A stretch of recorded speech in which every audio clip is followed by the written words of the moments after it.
말과 삶과 자유 6. 황순원. 나라말과 글을 수정 내지 개정하는 일은 그 말과 글의 참다운 제9시를 잡아주기 위해서이다. 물론 거기에 이르는 과정에서 다시 없는 신중을 기한 합리성이 뒤따라야 할 것은 두말할 것도 없다. 그런데 국어연구소에서 금년 4월 24일 내놓은 한글 맞춤법 및 표준어 규정 개정 시안을 보고는 크게 놀랐다. 여기다 일일이 예를 들 것도 없이 이는 참다운 제9시를 바로잡기는커녕 본래 말과 글이 지닌 생명력마저 마구잡이 난도질을 하여 거의 빈사 상태에 빠뜨려 놓고 있는 것이다. 일제 식민지 시하에서 고난의 십자가를 짊어진 이들에 의해 맹맥히 이어져 온 우리말과 글을 이제 와서 오직 쉽게만 하자는 명목 아래 우리의 손으로 이처럼 무참한 칼질을 해야 하는 이 현상은 대체 어디서 오는가? 자기가 나온 대학의 학벌이나 자기가 속해 있는 학회의 명분을 뛰어넘은 나라말과 글에 대한 타이 없는 진실된 애정이 선행돼 있지 않는 데서 오지 않는가 싶다. 앞으로 국어연구소는 이 개정 시안을 8월 31일까지 문교부에 제출하여 문교부는 이에 대한 국어심의의 의결을 거쳐 확정 지을 방침이라니 그 과정에서라도 모든 것이 바로 잡아지기를 진심으로 기대해 맞이않는다.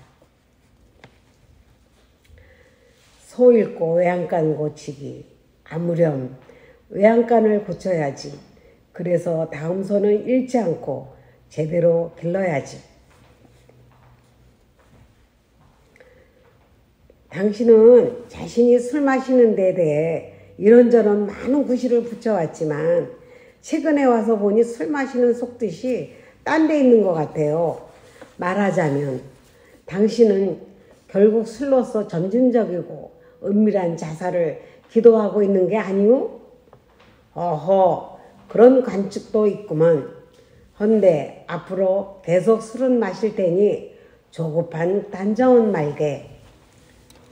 채플린의 여러 영화의 장면들이 그 제목은 잊어버린 채 어쩌다 떠오르는 수가 있는데 그중 요즘 자주 떠오르는 연속된 몇 장면이 있다. 밤 부둣가에서다. 술 취한 장대한 사나이가 지나가다가 당구에 초라한 채플린을 보고 여기서 뭘 하느냐고 한다. 채플린이 자기는 집도 없고 직장도 없는 떠돌이 신세라고 하자 장대한 사나이가 동정어린 어조로 거 안 됐다고 하면서 내일 이리로 찾아오면 취직시켜 주겠노라고 명함까지 건네준다. 이 장대한 사나이는 어떤 회사의 사장이었던 것이다. 이튿날 채플린은 회사로 찾아간다. 주제꼴이 말 아닌 채플린을 경비원이 그냥 통과시킬 리 없다. 여기서 예의 비애가 담긴 웃음을 자아내게 되는 천신만고의 한마당이 벌어진 다음 간신히 사장실까지 들어간다. 그러나 사장은 이쪽을 알아보지 못한다. 어젯밤 부둣가에서 만났던 그 장대한 사나이가 틀림없는데도 말이다. 받은 명함을 내보였으나 그건 준 일이 없다면서 사장은 저 불황자를 당장 끌어내라라고 호령을 해 경비원이 채플린을 끌어내다 길바닥에 내동댕이 친다. 그날 밤 부둣가에서다. 역시 술이 취한 사장은 거기를 지나가다 채플린을 보더니 딱하다는 듯이 왜 오늘 자기를 찾아오지 않았느냐, 명함까지 주지 않았느냐, 내일은 꼭 찾아오라고 당부하면서 명함을 또 건네준다.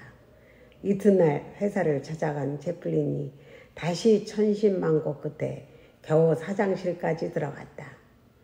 그러나 이날도 사장은 이쪽을 알아보지 못한다. 물론 명함을 준 일도 없단다. 그리고 어제처럼 경비원에게 끌려 길바닥에 내동댕이 쳐진다. 이것은 어떤 회사 사장의 술 취했을 때와 깨었을 때의 기분 차이로 한 인간의 사활 문제가 우롱당하고 있는 데 대한 풍자이다. 그런데 이 장면들이 요즘 와서 선명하게 자주 내 머리에 떠오른다. 그것은 술도 취하지 않은 상태에서 사적 감정 여하로 남의 사활 문제를 좌우하려 드는 윗자리의 사람이 우리 주변에 있지 않나 하는 우려의 반사작용일 게다. 분명 나에게는 새로운 계획이 하나 있습니다. 발광하는 것. 도스토옙스키가 1838년 8월 9일에 자기의 형 미하일에게 보낸 편지 속에서 한 말이다. 1838년이라고 하면 그가 아직 17세의 공명학교 생도였을 때다. 그러면 이 말은 한갓 소년의 일시적인 기분에서 나온 말로 봐야 하는가? 아니면 일생 그를 괴롭힌 간질의 징후를 이때 벌써 예지한 것으로 봐야 하는가? 실제로 일으킨 간질 발작에 관해서는 4년간의 형기 만료로 1854년 2월 15일 시베리아 옴스크 감옥에서 풀려난 도스토옙스키가 22일 형 미하일에게 밀성한 편지 속에서 그동안의 옥중 생활의 실상을 간명히 쓴 가운데 자주는 아니지만 간질 발작을 일으켰었다는 것을 증상으로 자세한 설명은 없는 채 처음으로 밝혔다. 또 아니면 소년 때 이미 그는 자기 자신의 독자적인 삶의 방식과 함께 작가로서의 독창적인 자기 작업의 방법을 예견한 것으로 봐야 하는가. 도스토옙스키의 작품을 웬만큼 유심히 들여다본 사람은 맨 나중 견해를 받아들이고 있다. 도스토옙스키의 시베리아 유형에서의 경험이 죽음의 집 기록에 두루 쓰여져 있지만 한 가지 성서 읽은 경험에 관한 것은 씌워진 게 없다. 문헌에 의하면 유형수들에게 일도로 허용되어 있는 것은 신약 성서뿐이었다. 도스토옙스키가 이를 습독했을 것은 틀림없다. 유형생활 4년 동안에 읽을 거리 그것 하나뿐인데다가 이거다 싶으면 끝을 봐야 하는 그의 성미에 비추어서 그렇다. 그래서 연구가 중에 어떤 사람은 그가 일부러 성서 습독한 것을 숨기고 있다고 말하고 한다. 그런 말이 나올 만도 하다. 도스토옙스키를 평생 붙들고 놓아주지 않은 것이 예수의 인간상이었다는 것을 상기하면 그가 얼마나 신약 성서를 깊이 읽었을까 하는 짐작이 가고도 남음이 있는데도 아무런 기록이 없으니까 말이다. 그는 한 서한에서 이런 말도 하고 있다. 신조라는 것은 매우 간단한 것입니다. 요컨대 다음과 같이 믿으면 되는 것입니다. 그리스도보다 아름다운 것, 깊은 것, 사랑할 만한 것, 그리스도보다 도리에 합당한, 용감한, 완전한 것은 세상에 없다고.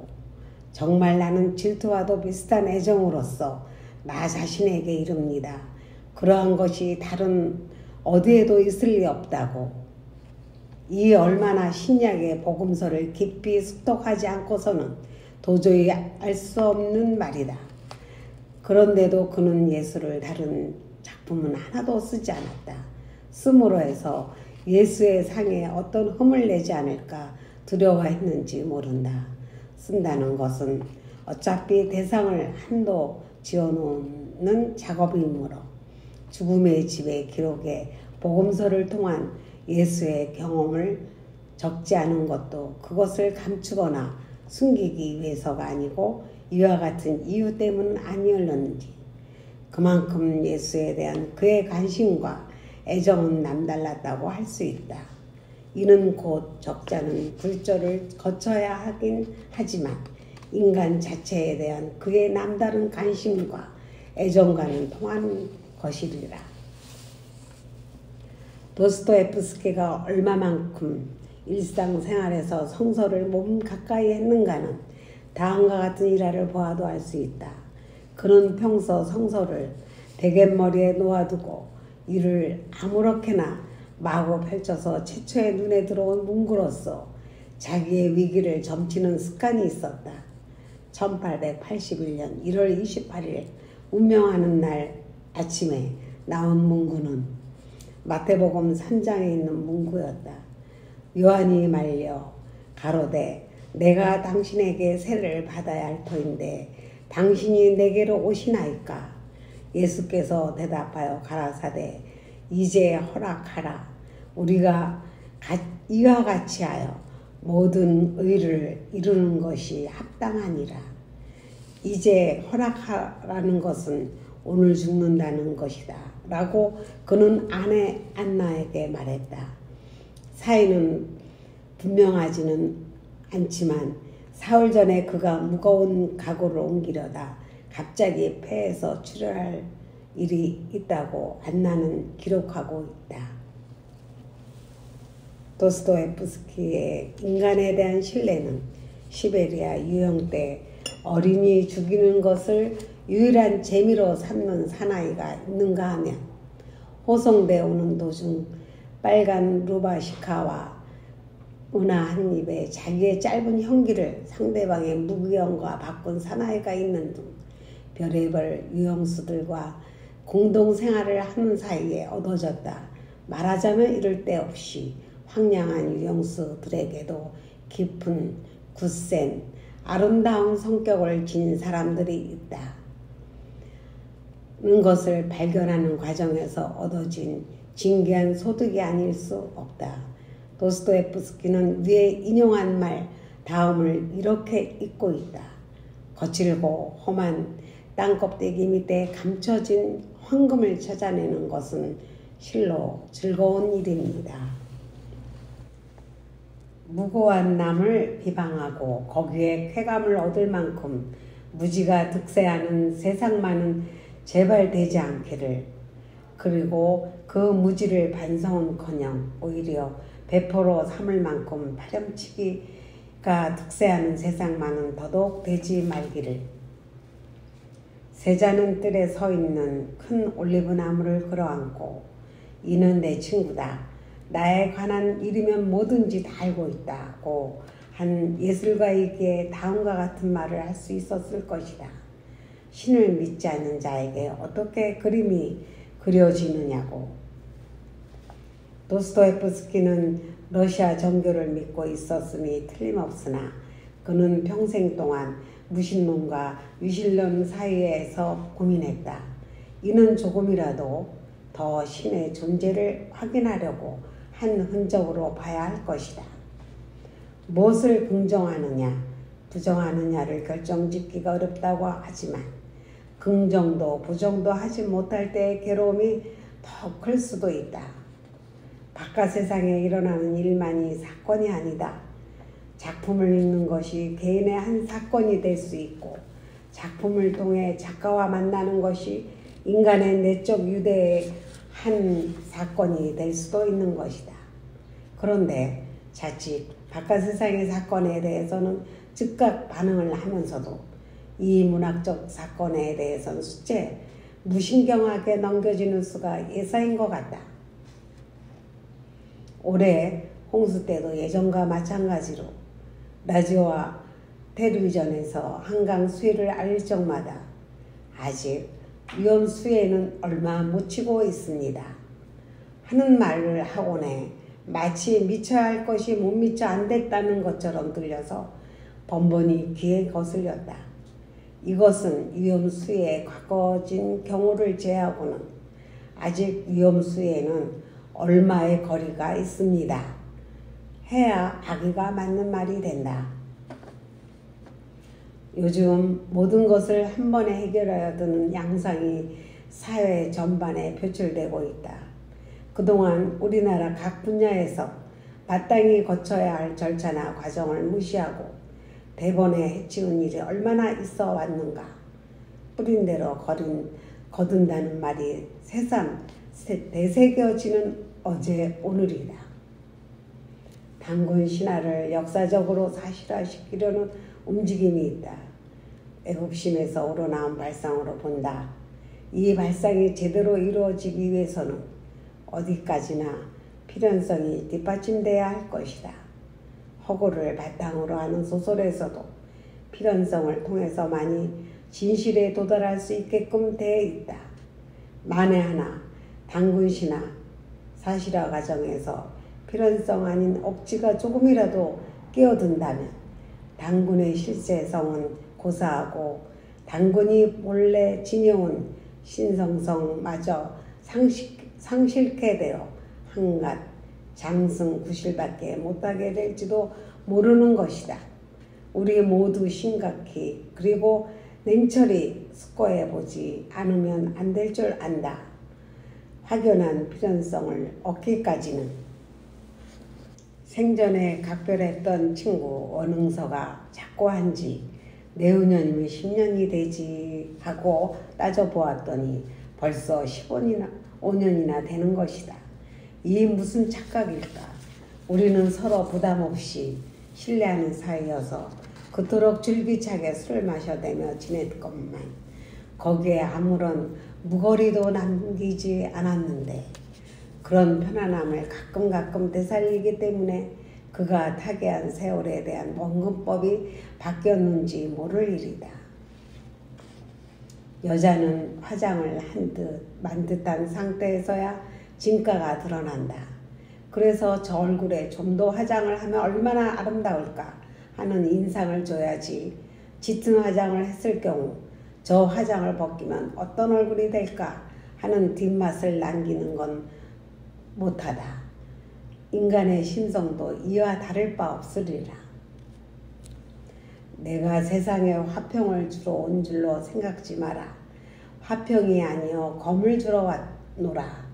내가 온 것은 사람이 그 아비와 딸이 어미와 며느리가 시어머니와 불화하게 하려 함이니 사람의 원수가 자기 집안 식구리라. 이는 신앙과 불신앙은 융합할 수 없음을 한 가정을 빌어 비유한 예수의 어목한 말이지만 실은 내 이웃을 내 몸과 같이 사랑하라 고 한 예수의 말도 듣기에는 부드러우나 이를 정작 곧이곧대로 실천하려면 대번 벼락같이 무서운 말로 변하고 마는 것이다. 식물은 그를 가꾸는 주인의 발소리를 듣고 자란다. 생명을 가진 식물이 자기를 보살펴주는 사람의 발소리, 손놀림, 눈빛, 목소리로 해서 자기에 대한 관심과 애정을 알아차린다는 것은 별로 놀라운 일이 아니다. 만약 내가 신이었다면 청춘은 인생의 최후에 놓았으리라. 80세에 별세한 아나톨 프랑스가 말 한마디다. 우선 나도 이 말에 전적으로 찬동하고 싶은 심정이다. 정말 청춘다운 청춘으로 인생의 최후를 마무리한다면 그 얼마나 멋지랴. 그런데 말이다. 혹시나 그때 청춘을 두고 가는 게 아쉬워 조금이라도 더 오래 청춘을 누릴 수 없을까 하고 노주 아닌 청춘을 드러낸다면 안 될 일이다. 절대로 안 될 일이다. 우리의 자랑스러운 청춘이 그처럼 더럽혀지는 걸 볼 수는 없다. 역시 현재의 상태를 그냥 익혀갈 일이다. 물이 아주 대게 끓을 때는 오히려 표면이 잠잠해진다. 육체적 소아마비는 그 장애가 자기 혼자로 그치지만 정신적 소아마비는 그 장애가 남에게까지 파급되게 마련이다. 행복한 가정은 서로 고만고만하지만 무릇 불행한 가정은 나름나름으로 불행하다. 톨스토이의 안나 까레니나의 서두 부분이다. 톨스토이는 이 소설의 서두를 어떻게 시작해야 하나 하고 여러 가지로 궁리하다가 위의 서두를 얻고는 대단히 만족해했다. 이에 대해 나는 이런 생각을 해본 적이 있다. 세상에는 어떤 기준에 의해 행복한 가정과 불행한 가정이 딱 갈려있는 것도 아니며 한 가정이 행복할 때도 있고 불행할 때도 있는 법이 아닐까고. 그리고 일반적으로 사람들은 행복에 대해서는 둔감한 편이고 불행에 대해서는 매우 민감할 뿐만 아니라 좀채로 잊지를 못하는 것이 아닐까고. 그래, 문학작품의 작자와 독자가 아울러 행복한 얘기보다 불행한 얘기에 더 관심을 갖는 것도 결코 우연한 일은 아닐 거라고. 햄릿을 회의적 성격의 전형이라 하고 돈키호테를 낙천적 행동형 성격의 전형이라고 하는 것처럼 작중 인물의 성격을 편파시킨 예는 없다. 문학작품에 등장하는 인물의 성격을 마치 혈액형이나처럼 간명히 밝히는 것은 결국 그 인물을 좁은 틀에 억지로 가두어 질식시키는 결과밖에 안 된다. 그런데도 햄릿과 돈키호테가 질식당하지 않고 여전히 살아있는 것은 그들이 유례없이 풍부하고 끈질긴 생명력을 부여받았기 때문이다. 그렇다고 언제고 아무나 쉽게 그들과 같은 그런 생명력에 찬 인물을 만들어낼 수는 없는 일이다. 된 작품은 무사람에 의해 마구 파먹힘을 당하고서도 그냥 살아남는다. 내가 내게 묻는다. 왜 작품을 쓰느냐고. 내가 내게 대답한다. 너와 나의 관계를 짓기 위해서라고. 올 1월 14일 문교부는 한글 맞춤법 및 표준어 규정을 확정 발표했다. 시안에서 보여주었던 불합리성이 학계와 언론계의 심한 반발을 사 상당수 시정되긴 했으나 아직도 납득이 가지 않는 대목이 적지 않다. 세월이 흐름에 따라 말이 변하는 게 사실이어서 아주 이를 무시해버릴 수는 없다 해도 이번 개정된 맞춤법과 표준어가 지나치게 이를 수용하기에 급급해 현재 말하고 있는 소리대로 적는다는 원칙에 치우쳐서 언어의 안정성을 잃고 있다. 비근한 예를 들자면 이미 언론계에서 지적했듯이 잘못 말해져 온 음성 언어의 발음인 가까워, 고마워, 괴로워나 강낭콩이 제대로 쓰고 읽고 말해온 가까워, 고마워, 괴로워, 강낭콩을 밀어내고 문자 언어인 표기의 자리까지를 차지하게 됐다. 이렇게 됨으로써 같은 소리 체계인 도와, 고와, 아니꼬와 등과 같은 분리되는 불필요한 예를 만들어냈다. 그리고 주의를 주의로, 계집을 계집으로, 폐단을 폐단으로 발음하도록 허용함으로써 무질서를 조장시켜 놓고 있다.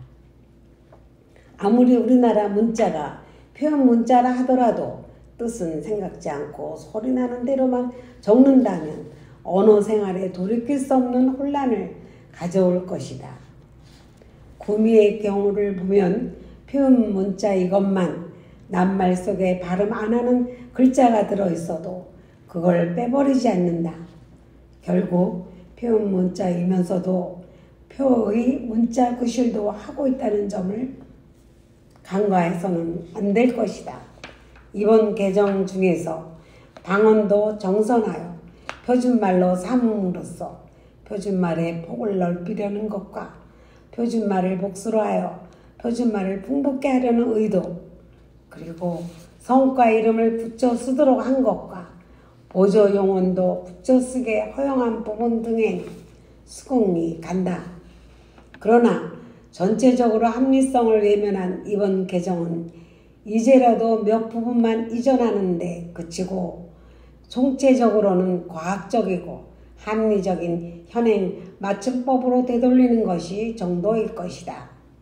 1950년대 대통령의 지시로 비롯되었던 한글 간소화 파동, 1979년 문교부 시안, 1984년에 학술원 시안 등이 나왔다가 그대로 물러난 사실들을 이참에 참고로 되살려 봄이 어떨는지. 소설가는 온갖 사람 중에서 가장 신에 닮아 있다. 그는 신의 모방자이다. 모래학의 말인데 어쩌면 소설가는 신의 모방자인 동시에 신의 모반자가 아닌가 싶다. 모래학이 말한 것처럼 신이 이미 다 만들어 놓은 것을 모방하기도 하지만 어떻게든 신에 대해 거역하여 드는 수가 많은 걸 보면 가난은 죄가 아니다. 가난한 사람이 만든 말일까? 부유한 측에서 만든 말일까? 가난에 관한 속담을 훑다가 가난한 사람을 돕는다는 것은 지옥에 떨어질 조짐이니 아예 그런 생각조차 하지 말라는 뜻이 가장 가난 구제는 지옥 넣지라를 발견하고는 놀랐다. 가난 구제는 나라도 못한다는 흔히 돌아가는 속담이지만 이처럼 극단적인 표현을 대하기는 처음이다. 그러니까 가난이란 결코 남의 도움으로 벗어날 수도 없고 어디까지나 스스로의 힘으로 벗어나는 길밖에 없다는 의미의 반어적인 시사일 게다. 그릇에 담겼을 때보다 엎질러진 물이 훨씬 더 많아 보인다. 1988 2월